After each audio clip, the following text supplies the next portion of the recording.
desperate at politically motivated. Yan po ang reaksyon ni Davao City 1st District Representative Paulo Duterte sa kanya'y pagmamadali sa impeachment proceedings laban sa kanyang kapatid na si Vice President Sara Duterte.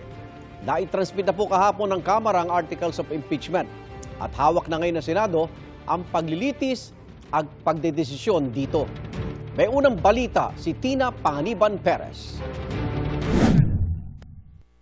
There is a motion to direct the Secretary General to immediately endorse to the Senate the impeachment complaint, having been filed by more than one-third of the membership of the House, or a total of 215 members. Is there any objection? The Chair hears none. The motion is approved. The Secretary General is so directed. The session is suspended.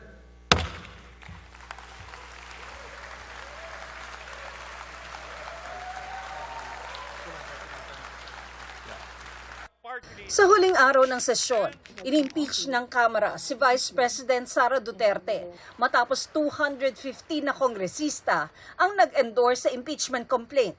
Sobra yan sa kailangang 102 o one-third ng lahat ng kongresista para hindi na ito dinggin sa Kamara.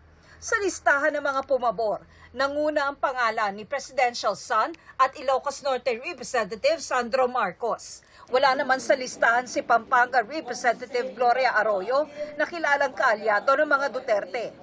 7 batayan ang tinukoy sa ika-4 na impeachment complaint na inendorso ng mga kongresista. Una na riyan ang bantang binitawan ng bise sa isang live broadcast laban sa Pangulo, First Lady at House Speaker kung papatayin daw siya. May kinausap na ako na tao. Sinabi ko sa kanya, kapag pinatay ako, patayin mo si BBM, si Lisa Araneta at si Martin Romales. No joke. No joke. Kasama rin ang paglustay umano ng pangalawang Pangulo sa confidential funds ng Office of the Vice President at ng Department of Education noong siya ang kalihim nito. At ang pamimigay umano ng regalong pera sa ilang opisyal ng DepEd na may kinalaman sa procurement. Kasama rin sa Articles of Impeachment ang umano'y hindi maipaliwanag na yaman ng bise. Binanggit din ang murder at conspiracy to commit murder, kabilang ang kaugnayan umano ng Vice President sa extrajudicial killings sa Davao City noong mayor pa siya. Pati ang mga hakbang umano ng bise na naglalayon daw makapag-destabilize ng gobyerno. Isa sa mga binanggit doon ang pagdalo niya sa Maisog Rally, kung saan binatikos ng ama niyang si dating Pangulong Duterte, si Pangulong Bongbong Marcos. Tulad ng pagsasabing hindi marunong maging presidente ang nakaupo at ang pahayag na ito. Imagine myself cutting his head.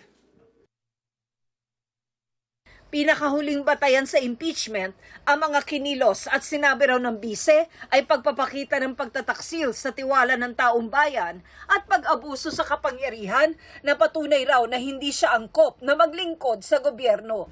Si Vice President Sara ang unang vice-presidenteng na-impeach sa kasaysayan. Pero hindi pa siya maaalis sa pwesto dahil kailangan pang magsagawa ng paglilitis ang Senate Impeachment Court.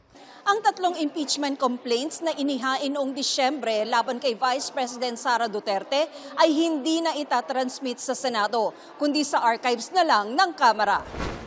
Mula sa Kamara, dinala ang Articles of Impeachment sa Senado.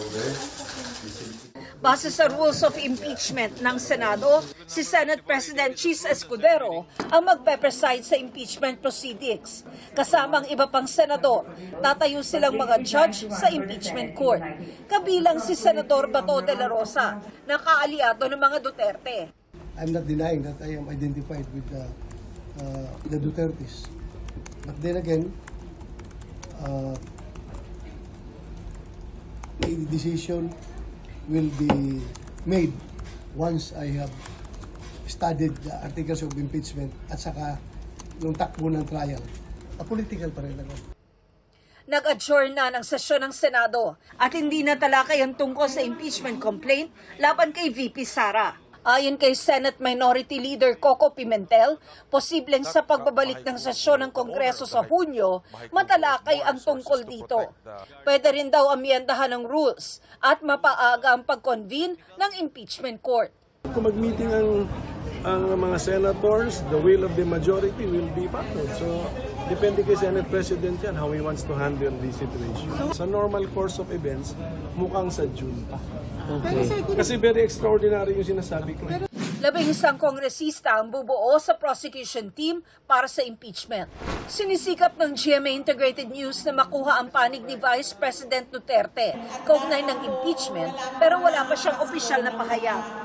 Pero noong Disyembre, sinabi niyang mabuti na rin at naihain ang mga impeachment complaint para masagot niya ang mga akusasyon laban sa kanya. Ang ilan din sa mga alegasyon sa impeachment complaint, dati na niyang itinanggi.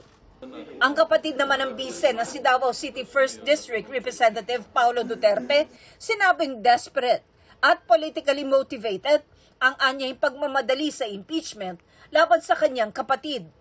Political persecution umano ang pagmamaniobra ng ilang mambabatas para makakalap ng pirma at mapabilis ang walaan niyang basehang impeachment case. Sinisikap din namin makuha ang pahayag ni dating Pangulong Rodrigo Duterte na nauna ng sinabing tatayong legal counsel para sa kanyang anak. Ito ang unang balita. Tina Panganiban Perez para sa GMA Integrated News.